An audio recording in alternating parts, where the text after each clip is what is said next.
রাজধানীতে অবস্থানরত সম্মানিত ভোলাবাসী, আপনারা নিশ্চয় অবগত আছেন 1952 সালের ভাষা আন্দোলনের মধ্য দিয়ে 24 সালের জুলাই অভ্যুত্থানে ভোলার অবস্থানরত জনসংখ্যা যে ভূমিকা রেখেছে তা ইতিমধ্যে প্রমাণ করেছে যে ভোলাতে সবচেয়ে বেশি শহীদ হয়েছে।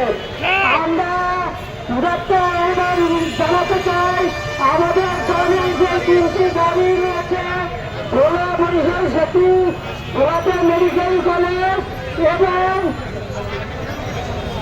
আমরা এমন এক অবস্থার সৃষ্টি করব বাংলাদেশের মানুষ ইতিহাস বিকৃত হবে দেখতে বাধ্য করবে।